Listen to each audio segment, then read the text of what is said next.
Angle has larger value. ठीक है, recording चालू कर दी। तो इसमें क्या है बेटे, which angle has larger measure. तो पहले आपको एस्टिमेट करना है, अंदाजे से देखना है। तो हमें दिख रहा है, अगर हम इसमें एस्टिमेट लगाते हैं, गैस करते हैं, तो हमें बड़ा कौन दिखाई दे रहा है, बी। अब इनको मीजर करके लिखते हैं। तो मीजर ऑफ एंगल ए, वो आप खुद मीजर करना है कितना आता है, और मीजर ऑफ एंगल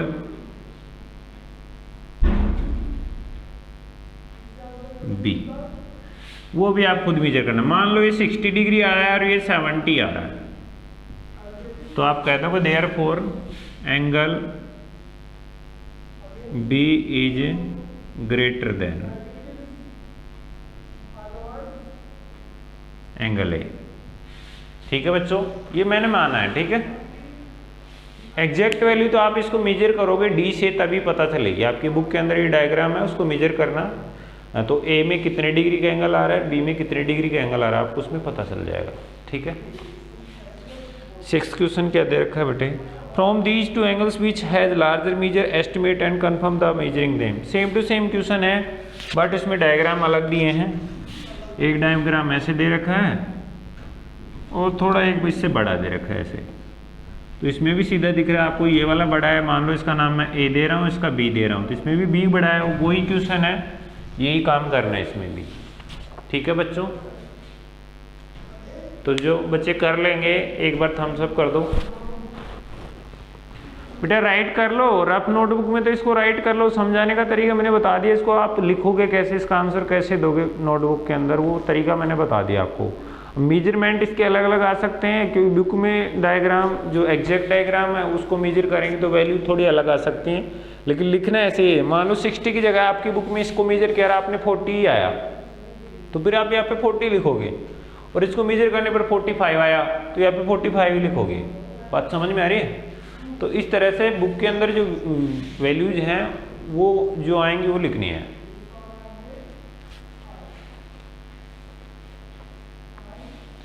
ठीक है बच्चों,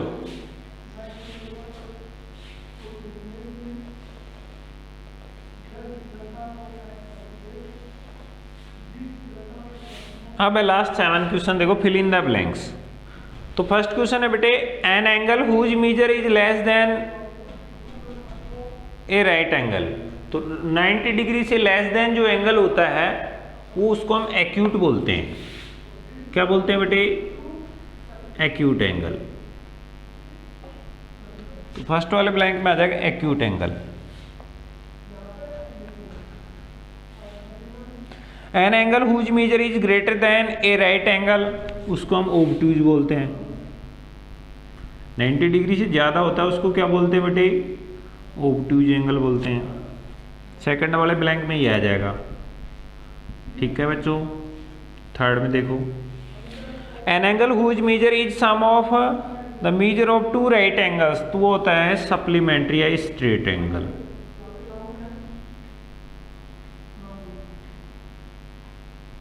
या फिर आप लिख सकते हो सप्लीमेंट्री। ठीक है बेटे, कोई सा भी नाम लिख सकते हो इसमें से।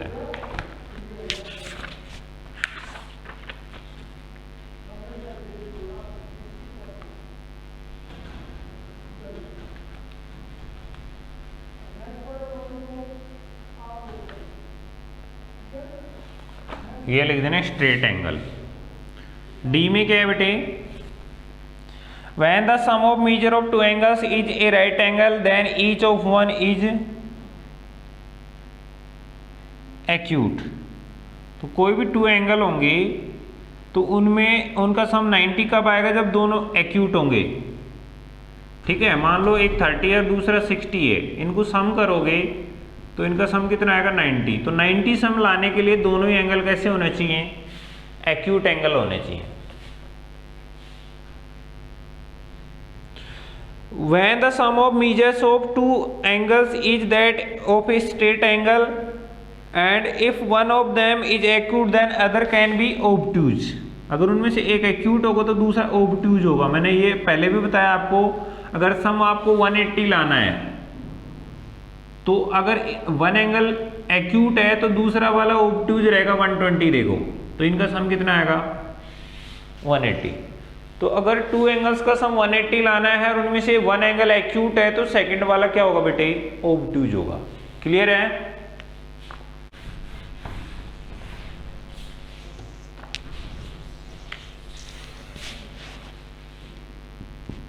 An angle whose measure is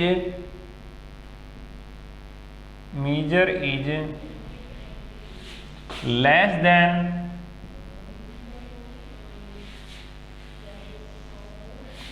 that of a right angle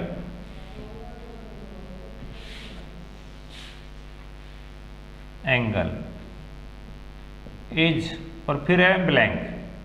तो जिसकी वैल्यू 90 डिग्री से लेस देन होगी उसको हम क्या कहेंगे, बरदोस में ब्लैंक में। आंसर बताओ सभी बच्चे। सेकंड था बेटे an angle whose measure is less than की जगह है greater than that of a right angle is, और फिर ये ब्लैंक है।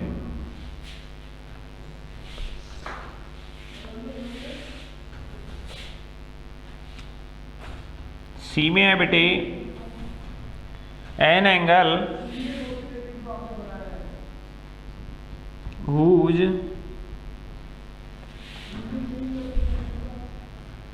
Major is the some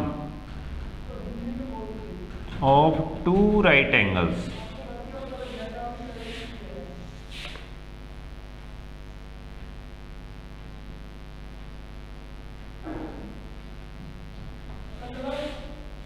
then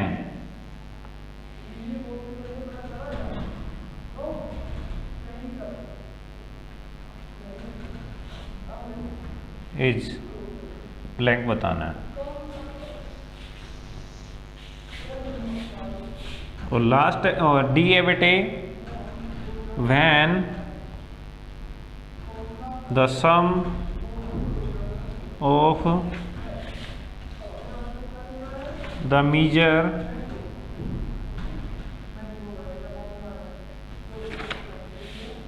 of two angles is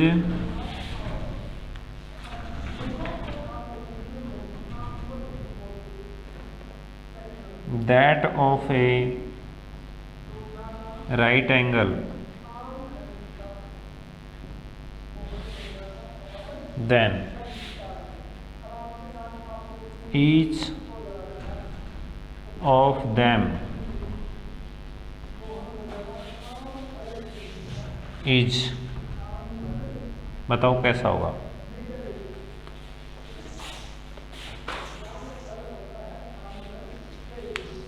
no, fourth वाले का रॉन्ग दिया आपने। फर्स्ट में देखो अगर एंगल की वैल्यू 90 डिग्री से बिलो होगी तो उस एंगल की जो वैल्यू है वो क्या होगी बेटे, एक्यूट। अगर एंगल की वैल्यू 90 से ज्यादा है तो वो क्या होगा, ओब्ट्यूज। और अगर एंगल की वैल्यू टू राइट एंगल के इक्वल है यानी कि 180 के इक्वल है तो क्या होगा, स्ट्रेट। और अगर बेटे टू एंगल्स का सम 90 डिग्री है तो उनमें से एक होगा एक्यूट एंगल, 90 से कम होगा हमेशा। ठीक है, ई देखो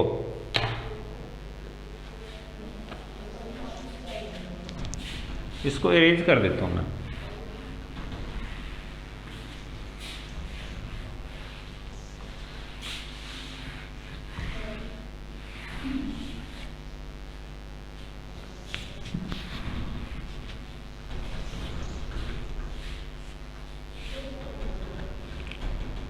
ई में क्या है बेटे, when the sum of measures of angles is that of two right angles या फिर a straight angle।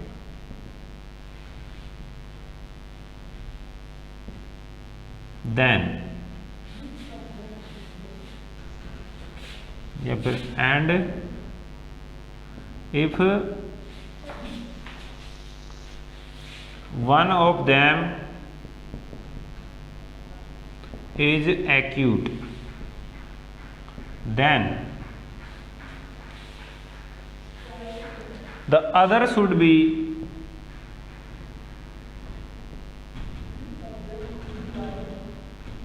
तो क्या आएगा अदर वाला, बताओ कमेंट करके। अभी मैंने बताया था मान लो टू एंगल्स का सम स्ट्रेट के इक्वल है यानी कि 180 के इक्वल है, उनमें से एक एक्यूट है मान लो 80 डिग्री है, तो दूसरा कितना आएगा 100 आएगा, जो कैसा है ओब्ट्यूज। वेरी गुड, तो क्या आएगा बेटे ओब्ट्यूज आएगा। जिन बच्चों को समझ में आएगा एक बार थम्स अप कर दो और यस टाइप करो जल्दी से, डू इट फास्ट।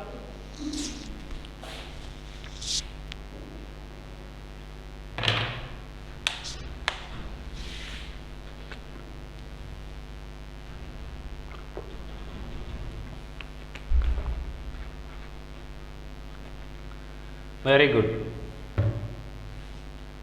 क्लियर है बच्चों। अब है क्वेश्चन नंबर 8। इसमें आपके पास डायग्राम दिए हुए हैं, उन एंगल्स का मेजरमेंट बताना है बच्चों। जिसका हो गया वो थम्स अप कर दे, फिर मैं इसको मिटा देता हूं ऊपर वाले को भी।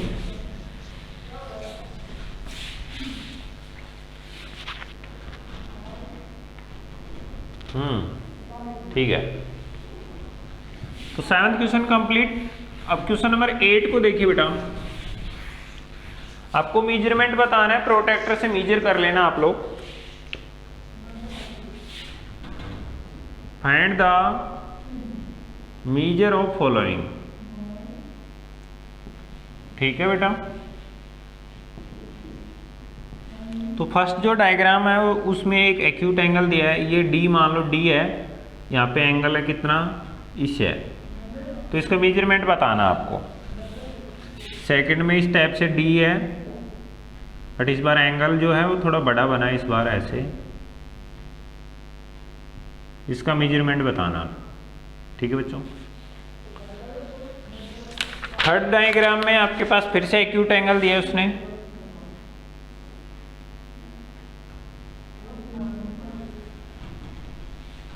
और फिर से आपको ओब्ट्यूज दे दिया इसमें। हो सकता है दोनों सेम ही डायग्राम हो, गलती से 2 बार बना दी हो। ठीक है, तो इनका मेजरमेंट आप डी की हेल्प से बता सकते हैं। क्लियर है बच्चों। तो ये कितने बच्चे कर सकते हैं, एक बार यस टाइप करो और थम्स अप करो। इस क्वेश्चन को कितने बच्चे कर सकते हैं घर से, वो यस टाइप करो और थम्स अप कर दो। डू इट फास्ट, जल्दी करो बेटा। अभी तक एक ही बच्चे का जवाब आया। Okay okay, do it fast, comment fast, comment, thumbs up भी करते जाओ साथ में, मुझे पता चलना चाहिए।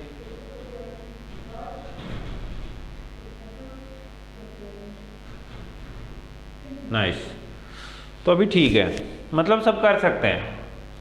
तो बेटे अब हम करते हैं नेक्स्ट क्वेश्चन। हमारे क्लॉक का आ गया, बहुत ही इजी है। क्लॉक में तो हम देखते ही बताते थे 1 ब्लॉक इक्वल टू 30 डिग्री आता है, तो जितने ब्लॉक होंगे 30 के हिसाब से हम काउंट कर लेंगे एंगल की वैल्यू। ठीक है, तो फर्स्ट जो है क्वेश्चन क्या है 9, find the angle measure, find the angle measure in following figure. ठीक है, और कैसे करना है बेटे,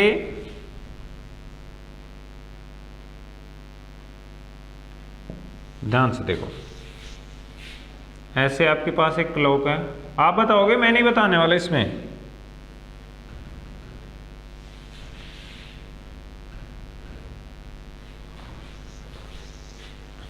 इधर 12,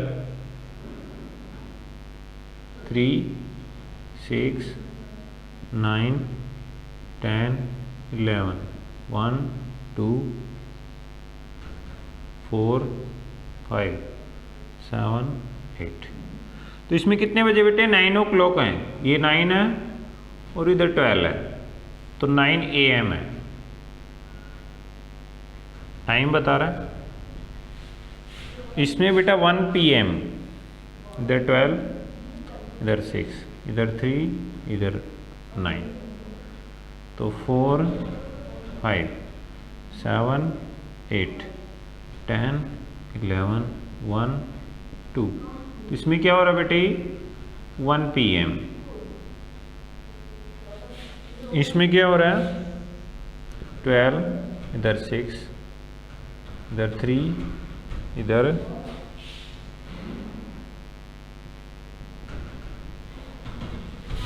6 PM।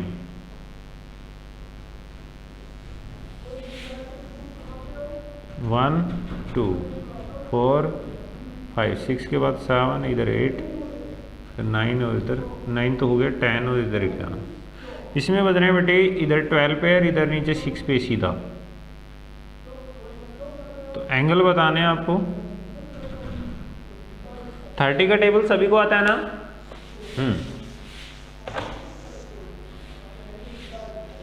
मीजरमेंट बताना, ये नहीं बताना एक्यूट है या ऑब्ट्यूज है या कैसे, ये नहीं बताना, हमें मीजरमेंट बताना है बच्चों। तो बेटे आप देखते हो 30, 60 और 90, ये बन रहा है 90 डिग्री, तो ये हो गया इस राइट एंगल।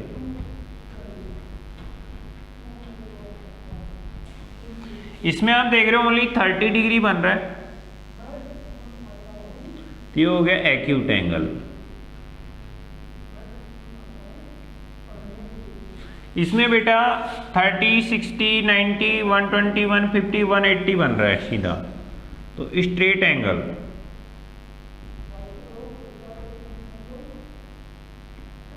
और मेजरमेंट कितना है इसका, 180 डिग्री। तो जिन बच्चों को समझ में आया थम्स अप करो जल्दी से, फास्ट।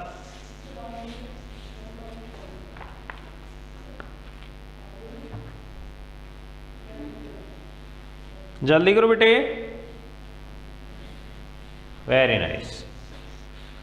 अब है क्वेश्चन नंबर 10।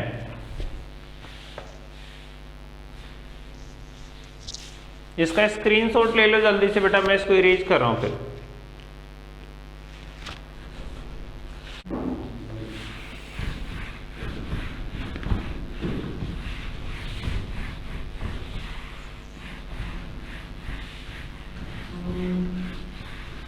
अब है बेटे question number 10।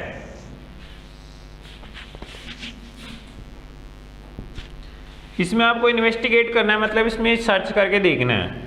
In the given figure the angle measure 30 degree, look at the same figure through a magnifying glass, does the it becomes larger, does the size of the angle change. ये बेटा कितनी degree का angle है, 30 degree का angle है। अब अगर आप इसको बड़ा करोगे तो इसका साइज बड़ा होगा, लेकिन इसकी वैल्यू 30 रहेगी, समझ गए। तो इसका आंसर में लिख लो, if we look at the same figure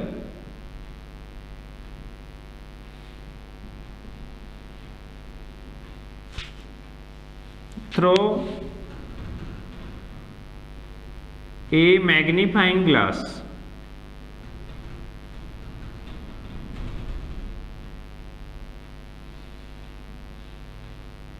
then the shape of angle will be larger but the value will remain same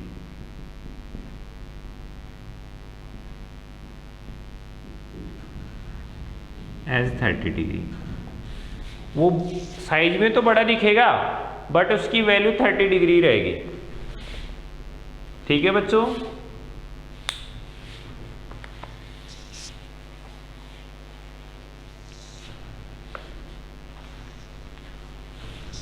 perpendicular line, तो बेटे जब भी हम किसी बेस लाइन पर हम 90 डिग्री पे कोई लाइन ड्रॉ करते हैं तो ये होता है परपेंडिकुलर।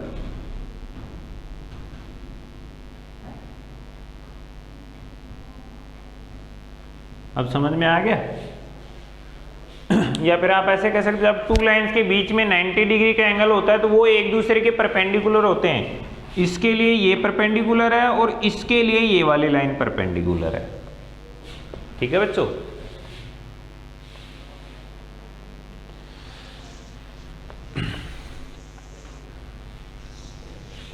तो ये क्वेश्चन नंबर 10 कर लो, स्क्रीनशॉट ले लो, जल्दी से डन टाइप करो। इसके बाद लास्ट क्वेश्चन हमारा 11th क्वेश्चन।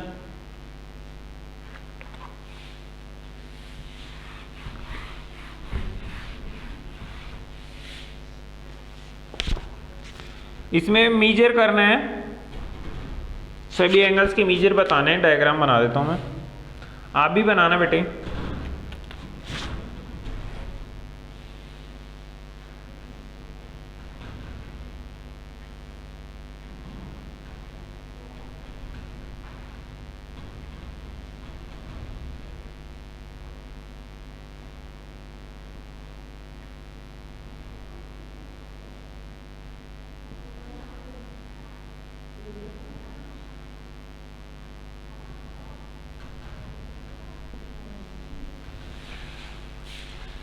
इधर तो एंगल एक चार्ट बना रखा है, इधर इसका मेजरमेंट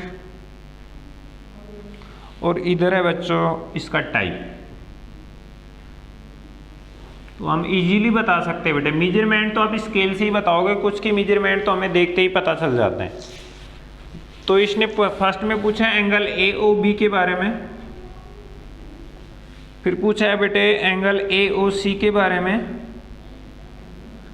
फिर पूछा है बेटा एंगल BOC के बारे में, उसके बाद में एंगल DOC के बारे में, फिर पूछा है बेटे एंगल DOA के बारे में, और लास्ट में पूछा है बेटा एंगल DOB के बारे में। तो हम ये इजीली हम बता सकते हैं। तो आप मुझे जवाब देना, AOB इसका मेजरमेंट तो आपको किससे करना पड़ेगा? D से करना पड़ेगा, लेकिन ये किस टाइप का है? एक्यूट एंगल है बेटा। क्लियर है? AOC मेजरमेंट वही आपको पता करना पड़ेगा किससे? D से, लेकिन ये ओबट्यूज है। फिर है BOC सीधा दिख रहा है बेटे, स्ट्रेट एंगल है, 90 डिग्री इसकी मेजरमेंट आएगी, और एक ऐसा एंगल है right angle.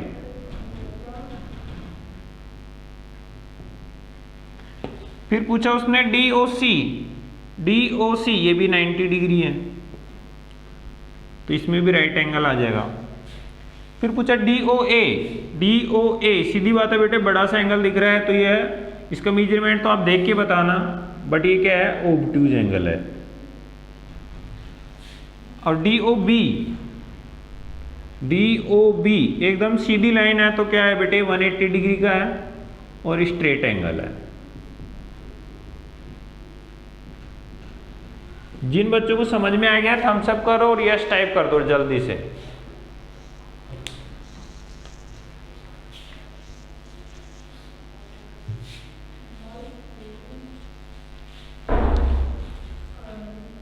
Very good, very good, शाबाश बच्चे। हो गया ना।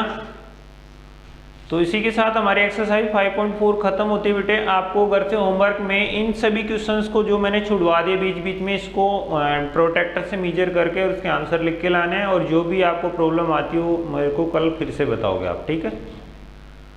तो बेटा आज के लिए इतना ही काफ़ी है, मिलते हैं नेक्स्ट वीडियो में, तब तक के लिए बाय, सी यू।